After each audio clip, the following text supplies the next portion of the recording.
Hello friends, welcome to my YouTube channel all competitive exams preparations. इस video में हम राजस्थान के प्रमुख राजवंश में अजमेर के चौहान राजवंश के बारे में पढ़ने जा रहे हैं, जो कि राजस्थान की सभी एग्जाम्स के लिए बहुत ही इंपॉर्टेंट होने वाला है। तो इस वीडियो को शुरू से अंत तक जरूर देखना। तो चलिए शुरू करते हैं। अजमेर के चौहान वंश। सबसे पहले अजयराज चौहान, यह 1105 से 1133 ईस्वी तक इसका कार्यकाल था। और 1113 में अजयराज ने अजमेर की स्थापना की, अजमेर को अपनी राजधानी बनाया। अजयराज का शासनकाल चौहानों के शासनकाल का निर्माण काल कहलाता है। 1113 में अजयराज ने अजमेर दुर्ग का निर्माण करवाया था। अजयराज द्वारा चलाए गए चांदी तांबे के सिक्कों पर उसकी पत्नी सोमल देवी का नाम मिलता है। नेक्स्ट है मेवाड़ के पृथ्वीराज सिसोदिया उड़ना राजकुमार ने अपनी पत्नी तारा के नाम पर इस दुर्ग का नाम तारागढ़ रखा। और 1130 में अजयराज चौहान ने अपने पुत्र अर्णोराज को शासन कार्य सौंपकर पुष्कर कोंकण तीर्थ चला गया। सेकंड है अर्णोराज अन्ना जी, 1133 से 1155 तक इसका कार्यकाल था। इन्होंने तुर्कों एवं मालवा के शासकों को पराजित किया, लेकिन गुजरात के शासक कुमारपाल चालुक्य से पराजित हुआ। आनाजी ने 1137 में आना सागर झील का निर्माण चंद्रावती नदी को रोककर करवाया। इस झील के किनारे दौलत बाग सुभाष उद्यान स्थित है, जिसका निर्माण जहांगीर ने करवाया था। और इस झील के किनारे शाहजहां द्वारा बारादरी का निर्माण करवाया गया। आनाजी ने पुष्कर में वराह मंदिर का निर्माण करवाया था। 1155 ईस्वी में आनाजी की हत्या उसके पुत्र जगदेव के द्वारा की गई। जगदेव ने 1155 से 1158 तक शासन किया। नोट, जगदेव को चौहानों में पितृहंता कहा जाता है। नेक्स्ट विग्रहराज चतुर्थ बिशलदेव, इसका शासनकाल 1158 से 1163 ईस्वी तक था। बिशलदेव के शासनकाल को अजमेर के चौहानों का स्वर्ण काल कहा जाता है। जैनक भट्ट ने उसे कवि बांधव की उपाधि दी। और बिशलदेव ने संस्कृत भाषा में हरिकेली नाटक की रचना की। बिशलदेव विद्वानों का आश्रयदाता था। उसके दरबार में अनेक कवि रहते थे।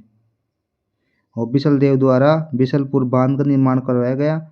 सोमदेव ने ललित विग्रहराज तथा नरपति नालय ने विशलदेव रासो ग्रंथ की रचना की। बिशलदेव अजमेर का प्रथम शासक था, जिसने अपने साम्राज्य का विस्तार दिल्ली तक किया।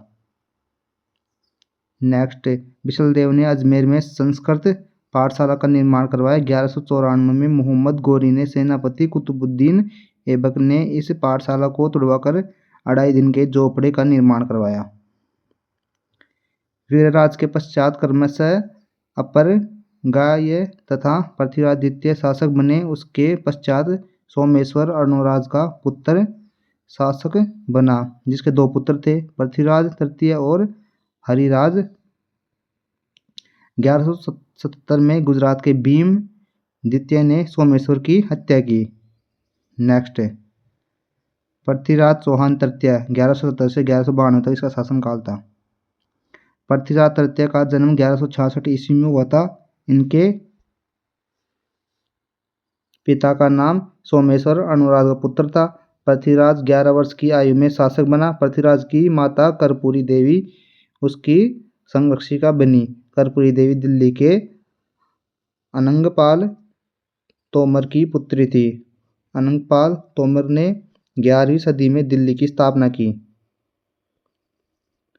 पृथ्वीराज तृतीय ने राय पिथौरा की उपाधि धारण की।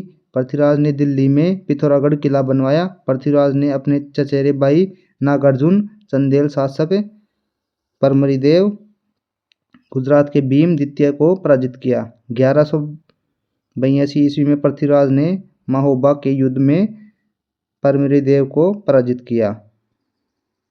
पृथ्वीराज ने जयचंद की पुत्री संयोगिता से गांधर्व विवाह किया था।